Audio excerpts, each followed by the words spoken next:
आप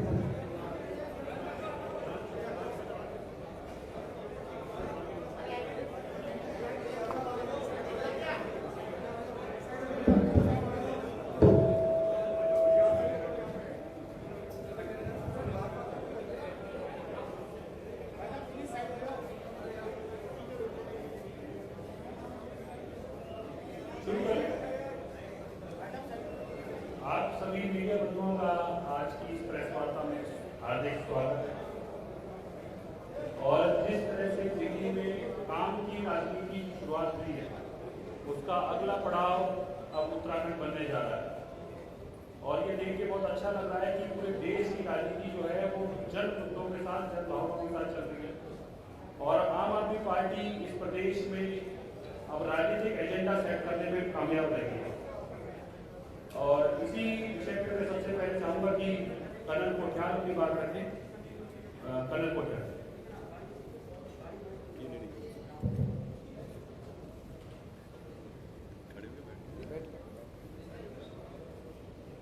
अभी हम जब रास्ते में आ रहे थे, मेरी किस्मत अरविंद केजरीवाल सर के साथ गाड़ी में बैठ करके, तो मैं सोच रहा था कि आज ये जो दिन है, क्या ये वाकई में हमारे बहुत बड़ा गर्व वाला दिन है या हमारी किस्मत वाला दिन है, जिस दिन सर खुद यहाँ पे पहली बार ऑफिशियल विजिट में देहरादून आए हैं। अभी कुछ दिनों से मैं पहाड़ों में घूम रहा था, तो वैसे तो हम सबको पता है कि उत्तराखंड में क्या मूलभूत जरूरत है हर इंसान की, लेकिन जब मैं पहाड़ों में घूम रहा था तो मेरे को महिलाएं जो खेती में अपने रुपाई कर रही थी, वो खेती में रुपाई छोड़ करके हमसे मिलने आकर के ये बोलना चाह रही थी कि बेटा देखो, आम आदमी पार्टी ये हेल्थ, एजुकेशन, रोजगार ये तो देगी ही देगी, लेकिन ये बताओ कि जो हमारे सामने से गंगा नदी बह रही है, जिसमें सबसे बड़ा टिहरी डैम बना हुआ है, यहाँ से बिजली पैदा हो रही है, यहीं का पानी है, क्या वो मूलभूत सुविधाएं भी आज की सरकार या आज की हमारी जो गवर्नेंस है वो नहीं दे पा रही है पिछले 20 साल से? तो मैं सोच रहा था आज आते हुए एक आदमी जिसने अपनी मेहनत से सबसे बढ़िया जो इंजीनियरिंग कॉलेज होता है आईआईटी खड़गपुर से इंजीनियरिंग करी, उसके बाद में टाटा स्टील में उस जगह नौकरी करी जहाँ पे कि माओवादी थ्रेट है आज के जमाने में, और लोग बड़े पिछड़े हो गए थे।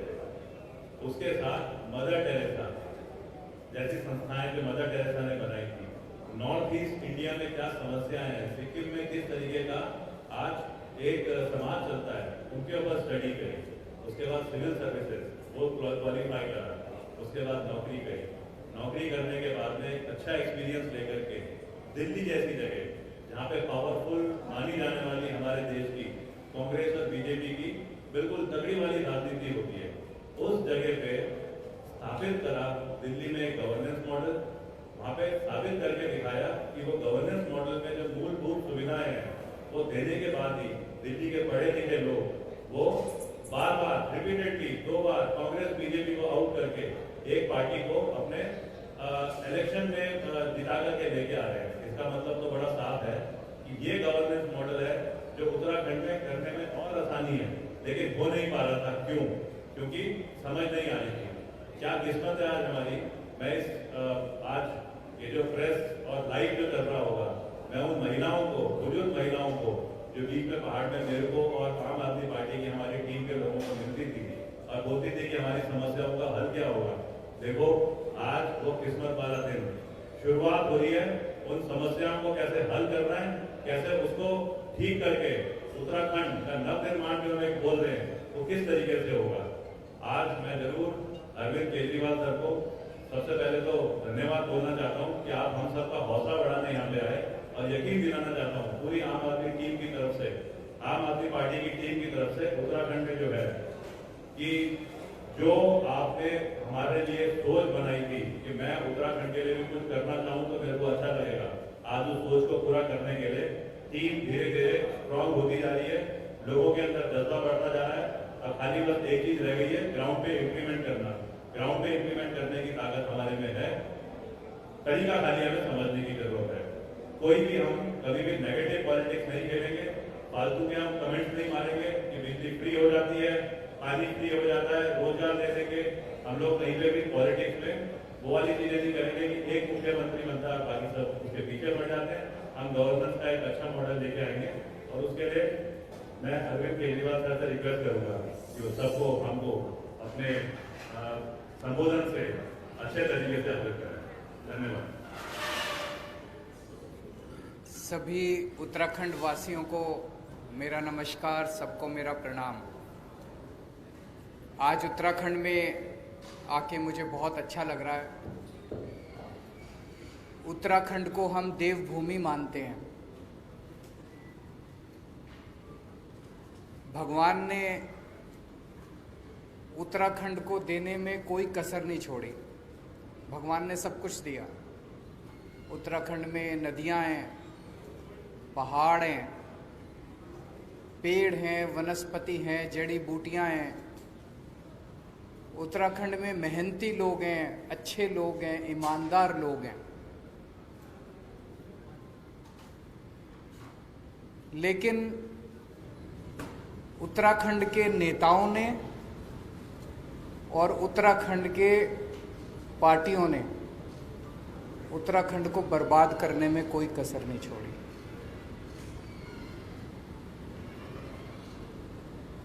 आज उत्तराखंड के अंदर दो पार्टियां हैं। तो जैसे चक्की होती है, चक्की के दो पार्ट होते हैं। उन चक्की के दो पार्टों के अंदर दाने पिसते हैं। ऐसे इन दो पार्टियों के बीच में उत्तराखंड और उत्तराखंड की जनता पिस रही है पिछले 20 साल से। इन दोनों पार्टियों ने बड़ी अच्छी सेटिंग कर रखी है, बड़ी अच्छी सहमति बना रखी है आपस में, और बड़े तरीके से है, सिस्टमैटिक। आप 2000 से उठा के देख लो, एक बार तुम, एक बार हम, एक बार तुम, एक बार हम, एक बार तुम लूटो, एक बार हम लूटेंगे, एक बार तुम लूटो, एक बार हम लूटेंगे। अभी हम देख रहे हैं कि सत्ताधारी पार्टी के पास सीएम ही नहीं है। एक बनता है, फिर सत्ताधारी पार्टी को लगता है नहीं ये भी निकम्मा, फिर दूसरे को बनाते हैं, फिर कहते हैं नहीं ये भी निकम्मा। मेरे ख्याल से 70 साल के भारत के इतिहास में ये पहली बार हो रहा होगा कि कोई अपनी पार्टी खुद ही कहती है कि हमारा सीएम बेकार है। वैसे तो अपोजिशन वाले कहते हैं भाई ये पार्टी खराब है, ये सीएम खराब है। ये तो खुद ही कह रहे हैं कि हमारा सीएम खराब है, इसको बदल रहे हैं। अब फिर दूसरे को भी कहते हैं ये भी खराब है, इसको भी बदल रहे हैं। तो वहां पे सीएम की लड़ाई चल रही है, उनके पास सीएम नहीं है। फिर विपक्ष है, विपक्ष के पास नेता नहीं है। वहां पे विपक्ष का नेता चुनने के लिए पिछले महीने भर से दिल्ली के अंदर दिल्ली के चक्कर काटे जा रहे हैं। उत्तराखंड की जनता के विकास के बारे में कौन सोचेगा? क्या इन दोनों पार्टियों में से किसी भी पार्टी को उत्तराखंड की जनता की चिंता है? उत्तराखंड की जनता के बारे में कौन सोचेगा? उत्तराखंड के विकास के बारे में कौन सोचेगा? इन दोनों पार्टियों को कोई परवाह नहीं है। दोनों पार्टियां केवल सत्ता की लड़ाई लड़ रही हैं, कुर्सी की लड़ाई लड़ रही हैं। आज इतनी महंगाई हो गई है, एक आम आदमी को अपना परिवार चलाना मुश्किल होता जा रहा है। हर चीज महंगी होती जा रही है। जैसा भी कर्नल साहब ने कहा, किसी भी परिवार में चले जाओ, सबसे ज्यादा दुखी कौन है? खासकर महिलाएं हैं। क्यों? आदमी कमाता है, कमा के महीने के अंत में अपने घर में अपनी धर्मपत्नी को, माँ को, बहन को लाके पैसे उसके हाथ में रख देता है। फिर पूरा महीने का खर्चा तो बेचारी महिला को चलाना पड़ता है। आमदनी बढ़ नहीं रही, खर्चे बढ़ते जा रहे हैं, महंगाई बढ़ती जा रही है। मेरा ये कहना है कि उत्तराखंड जो कि बिजली बनाता है, जो कि दूसरे राज्यों को बिजली देता है, दूसरे राज्यों को बिजली बेचता है, उत्तराखंड के अपने वासियों को बिजली इतनी महंगी क्यों मिलती है? क्या कभी किसी भी सरकार ने उत्तराखंड वासियों को फ्री में बिजली या सस्ती बिजली देने के बारे में सोचा? नहीं सोचा। उनके पास टाइम ही नहीं है। वो तो अपनी सत्ता की लड़ाई में लगे हुए हैं। जब टेहरी बांध बनाया गया था, टेहरी बांध बनाने के लिए जिन लोगों की जमीनें ली गई थी, जिन लोगों के रिसोर्सेज लिए गए थे, उनको वादा किया गया था कि तुम लोगों को कम से कम फ्री में बिजली दी जाएगी। किया गया था कि नहीं किया गया? क्या उनको फ्री में आज तक बिजली मिली? उनको भी बिजली नहीं दी। जो उनको वादा था उनको भी बिजली फ्री में नहीं दी। कुछ दिन पहले, अभी 4-5 दिन पहले, मैंने टीवी में सुना कि उत्तराखंड के बिजली मंत्री ने ऐलान किया कि हम 100 यूनिट बिजली फ्री देंगे और 100 से 200 यूनिट बिजली हाफ रेट देंगे। मुझे बहुत अच्छा लगा कि उत्तराखंड के लोगों को कुछ तो फायदा होगा। लेकिन मैं सोच रहा था कि चुनाव के 6 महीने पहले ये वादा कर रहे हैं, ये अपने वादे पे टिकेंगे नहीं टिकेंगे? इनके एक बहुत बड़े नेता ने एक बारी कमेंट किया था, जब उनसे पूछा गया जी आपने कहा था 15-15 लाख रुपए देंगे, बोले ये तो चुनावी जुमला होता है। तो जब उन्होंने ऐलान किया कि 100 यूनिट बिजली फ्री देंगे, तो मेरे मन में एक शंका थी, एक खुशी भी थी, एक शंका भी थी कि पता नहीं ये पूरी करेंगे नहीं करेंगे। मेरी शंका 24 घंटे में उसका निवारण हो गया। उसके 24 घंटे के अंदर यहाँ के मुख्यमंत्री ने कह दिया ऐसा कोई प्रस्ताव नहीं है, हम बिजली मुफ्त नहीं देने वाले। तो आपको 6 महीने का इंतजार भी नहीं करना पड़ा। चुनाव, उन्होंने खुद ही कह दिया ये चुनावी जुमला था, हम बिजली फ्री नहीं देने वाले। दिल्ली में उत्तराखंड के बहुत लोग रहते हैं। मुझे तो लगता है शायद उत्तराखंड के हर परिवार से या तो कोई दिल्ली में रहता होगा, या दोस्त होगा, या रिश्तेदार होगा। लगभग हर परिवार का कुछ ना कुछ दिल्ली से रिश्ता जरूर है। और जब आपस में दिल्ली से उत्तराखंड के जो निवासी हैं, दिल्ली में रहते हैं, वो आते हैं वापस, चर्चा करते हैं, फोन पे बात होती है, तो वो बताते हैं कि दिल्ली में किस तरह से विकास हो रहा है। जो काम 70 साल में सारी पार्टियां मिलकर देश के किसी भी कोने में नहीं कर पाई, वो काम आज दिल्ली के अंदर हो रहे हैं। स्कूल बन रहे हैं, अस्पताल बन रहे हैं, सड़कें बन रही हैं, पानी, बिजली, हर क्षेत्र के अंदर दिल्ली के अंदर विकास हो रहा है।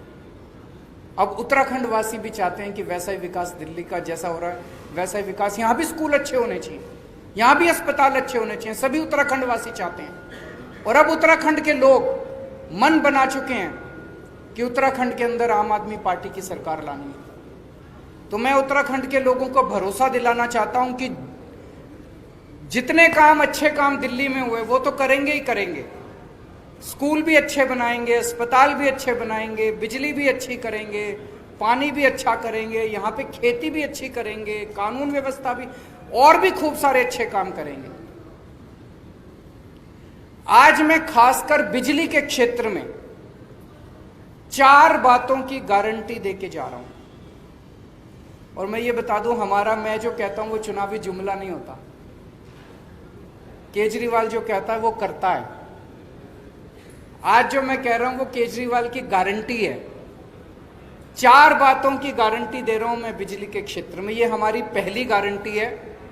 पहली गारंटी का मतलब अगले महीने फिर आऊंगा एक और बात करने के लिए, फिर उसके अगले महीने फिर आऊंगा एक और बात करने के लिए। आज बिजली के क्षेत्र में 4 बातों की गारंटी देके जा रहा हूं। पहली चीज, जैसे दिल्ली में करके दिखाया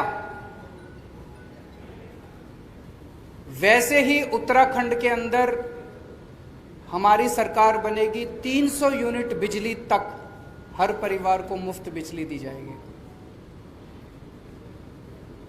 दिल्ली में 200 यूनिट बिजली मुफ्त मिलती है, 200 से 400 यूनिट के बीच में हाफ मिलती है, हाफ रेट पे। तो यहाँ पे इसके लिए हमने एक अलग वो कर लिया कि एवरेज करके 300 यूनिट, वो हाफ वाला कॉन्सेप्ट नहीं रखा, 300 यूनिट फ्लैट, 300 यूनिट तक हर परिवार को मुफ्त बिजली दी जाएगी। दूसरी बात, ऐसे पिछले कई महीनों से हमारे कार्यकर्ता गांव-गांव जा रहे हैं, घर घर जा रहे हैं। ऐसे कई परिवार देखने को मिले, ऐसे कई बिल देखने को मिले कि लोगों के गलत बिल आए हुए हैं।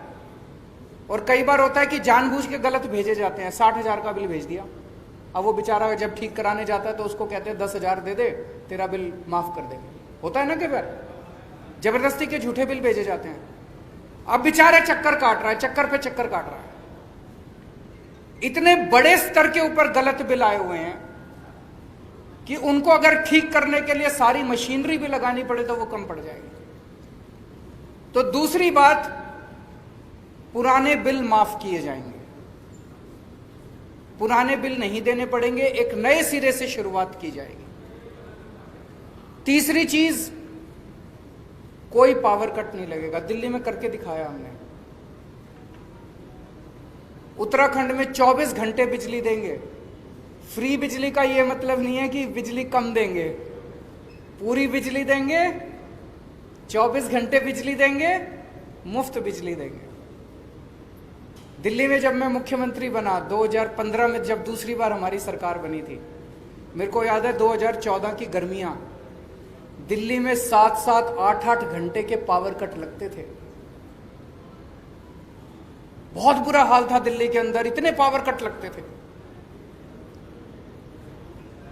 मुख्यमंत्री बनने के बाद मैंने और मेरे मंत्रियों ने और मेरे विधायकों ने गली गली जा जाके, मोहल्ले मोहल्ले में जा जाके तारें बदलवाई, ट्रांसफार्मर बदलवाए, खड़े होके, जैसे अपने घर का काम कराते हैं ना जब घर की, वैसे खड़े होके हमने ट्रांसफार्मर चेंज करवाए, तारें चेंज करवाई, रिप्लेस कराई।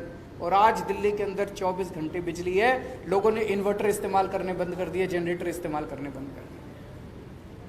उत्तराखंड में भी बिजली की कमी नहीं है, उत्तराखंड में बिजली बहुत है कि नहीं है? उत्तराखंड तो दूसरों को बिजली देता है, फिर भी बिजली के पावर कट लगते हैं। क्यों लगते हैं? तो उत्तराखंड में कोई पावर कट नहीं होगा। ये तीसरी बात है। और चौथी बात, किसानों को, उत्तराखंड के किसानों को मुफ्त बिजली दी जाएगी।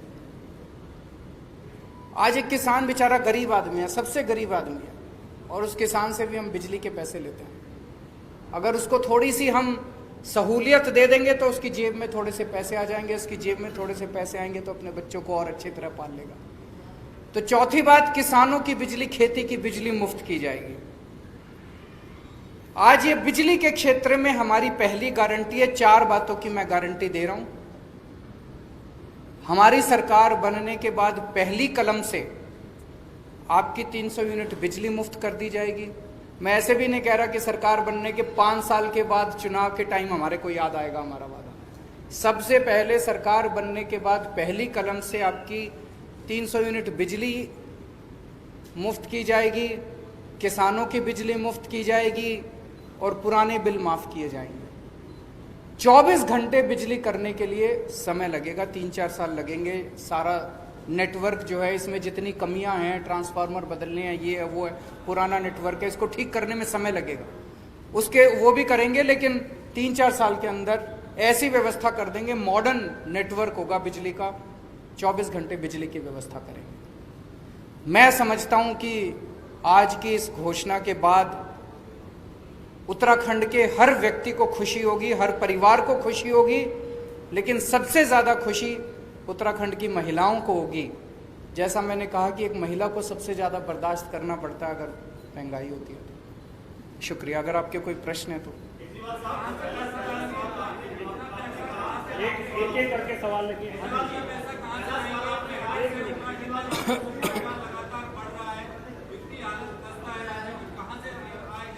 वो भाई साहब ने बड़ा अच्छा प्रश्न पूछा। 1 मिनट में प्रश्न रिपीट कर देता हूं। उन्होंने कहा कि उत्तराखंड की सरकार घाटे में चल रही है, उत्तराखंड के पास पैसा नहीं है, इतना पैसा कहां से आएगा? आपकी जानकारी के लिए बता दूं, जब दिल्ली में हमारी सरकार बनी थी, दिल्ली सरकार भी घाटे में चला करती थी। आज 5 साल के बाद दिल्ली सरकार नफे में चल रही है। ये मैं नहीं कह रहा, सीएजी की रिपोर्ट जो आई है पिछली, वो कह रही है कि पूरे देश में अकेली एक ही सरकार है पूरे देश में, दिल्ली सरकार, जो कि नफे में चल रही है, बाकी सारी सरकारें घाटे में चल रही है। नंबर 1। नंबर 2, आज ये जो ऐलान किए गए हैं, हम सारी कैलकुलेशन करके आए हैं, सारी प्लानिंग करके आए हैं, हवा में नहीं कर रहे। 1200 करोड़ रुपए का खर्चा आएगा टोटल। उत्तराखंड का बजट 50,000 करोड़ है। 50,000 करोड़ में से 1200 करोड़ रुपए निकालना कोई मुश्किल बात नहीं है। दिल्ली का बजट 60,000 करोड़ है। 60,000 करोड़ में हमारी दिल्ली में बजट बिजली की सब्सिडी 2200 करोड़ रुपए आती है। अगर हम 60,000 करोड़ में से 2200 करोड़ निकाल लेते हैं दिल्ली में, तो उत्तराखंड में से 50,000 करोड़ में से 1000 करोड़ तो निकाल ही लेंगे। एक बात। दूसरी बात, आज आपके सामने गवर्नेंस के दो मॉडल हैं। आपको तय करना है कि आप कौन सा मॉडल चाहते हैं। एक मॉडल है इन दोनों पार्टियों का।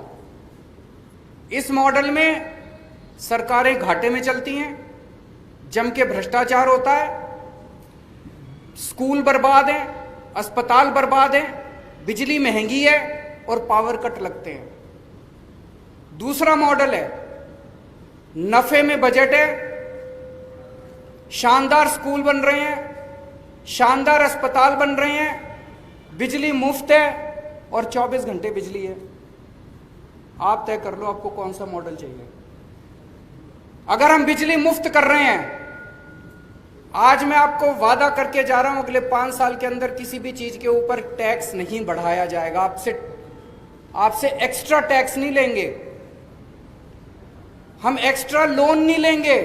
कहां से लाएंगे पैसा? चोरी रोकेंगे, भ्रष्टाचार रोकेंगे, भ्रष्टाचार रोक के अगर पैसा बचाएंगे और आपकी जेब में डालेंगे, आप तो खुशी हो गए।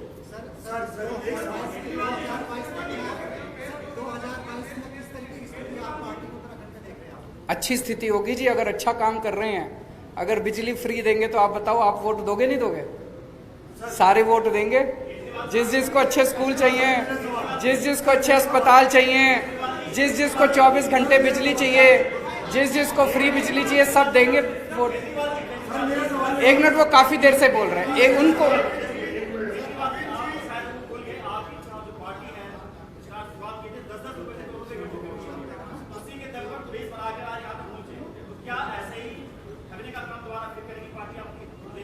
देखिए जी, हम अगर चोरी रोकने वाली पार्टी है तो हम तो चोरी करते नहीं। हमारे पास फंड तो आप ही से 10 रुपए लिए, अब आपसे 100 रुपए लेंगे। इस बार आपसे भी 100 रुपए लेंगे, इनसे भी 100 रुपए लेंगे। जनता के चंदे से चलने वाली पार्टी है और जनता के चंदे से चलेगी।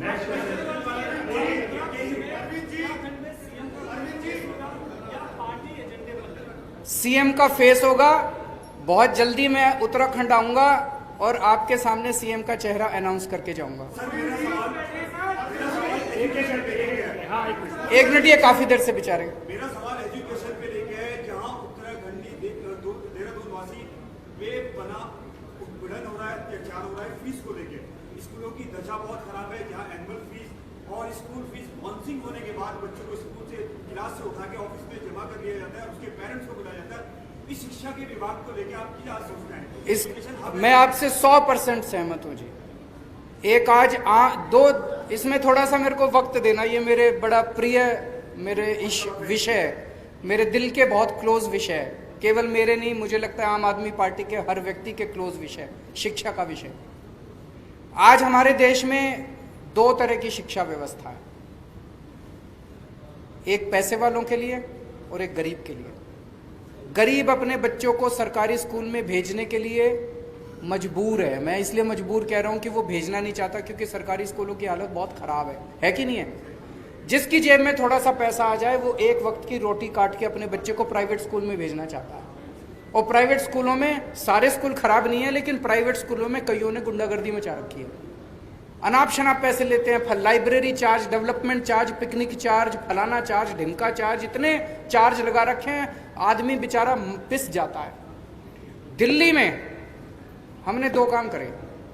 एक तो सरकारी स्कूल इतने शानदार कर दिए कि अब बड़े बड़े अच्छे मिडिल क्लास के लोग भी अपने बच्चों को प्राइवेट से निकाल के सरकारी में भर्ती करा रहे हैं।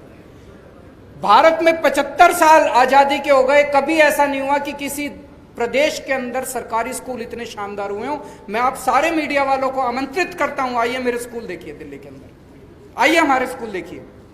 हाथ कंगन को आरसी क्या, मैं अगर झूठ बोलूं तो आप आके देखो, अपने दोस्तों को फोन करके पूछो। और दूसरी चीज, 5 साल से दिल्ली के अंदर प्राइवेट स्कूलों को फीस नहीं बढ़ाने दी। जिस स्कूल ने फीस बढ़ाने की हिम्मत की, उस स्कूल को फीस केवल कम नहीं कराई, बच्चों के पैसे वापस कराए हैं। ढेरों स्कूल ऐसे हैं जहां पे बच्चों के अकाउंट में, पेरेंट्स के अकाउंट में पैसे वापस गए हैं। यहाँ तो बंद स्कूल में फीस ली जा रही है। तो इसीलिए आम आदमी पार्टी की सरकार बनवाई, आपके पैसे वापस कराएंगे हम। हाँ जी।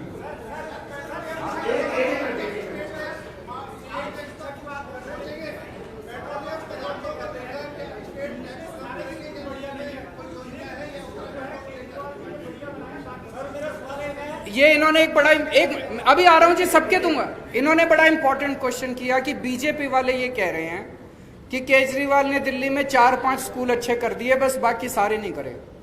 सर यहाँ की दिशा और दिशा बदलेगी। मैं आपसे सबसे आपको आमंत्रित करता हूं, आप दिल्ली के किसी सरकारी स्कूल में चले जाओ, दिल्ली सरकार के, और आप वहां पे फोटो खींच के मेरे को भेज देना, अच्छा लगे या बुरा लगे। किसी भी सरकारी स्कूल में जाके आप देख लेना। एक मिनट।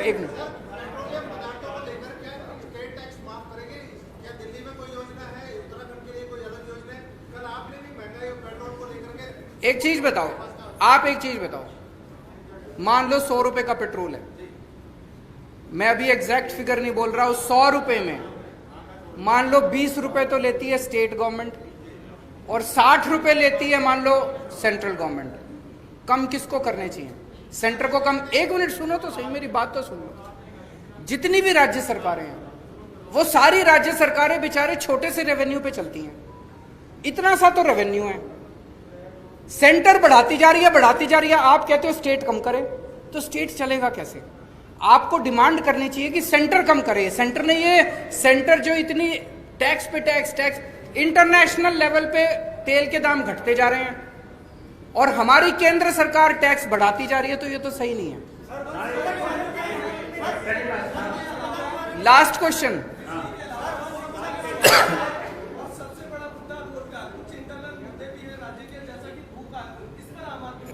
रोजगार के ऊपर आपने सही कहा।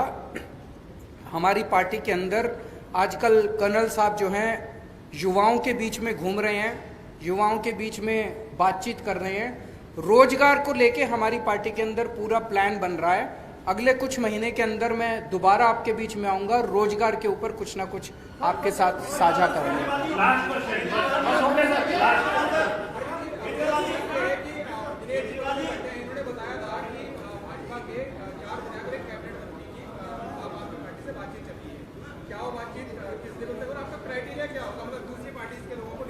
देखिए, मैं आज हम सभी जितने भी देशभक्त लोग हैं, जितने भी उत्तराखंड को प्यार करने वाले लोग हैं, जो लोग भी उत्तराखंड का विकास चाहते हैं, ऐसे लोग जो दूसरी पार्टियों में अपने आप को कुंठित महसूस कर रहे हैं, सफोकेटेड महसूस कर रहे हैं, ईमानदार लोग हैं, उन सबको मैं आमंत्रित कर रहा हूं कि अभी तक आपकी मजबूरी थी कि आप दूसरी पार्टियों में थे, अब एक अच्छी पार्टी आ गई है, उत्तराखंड की राजनीति करवट ले रही है, उत्तराखंड की राजनीति बदलने वाली है, उत्तराखंड की दिशा और दशा बदलने वाली है।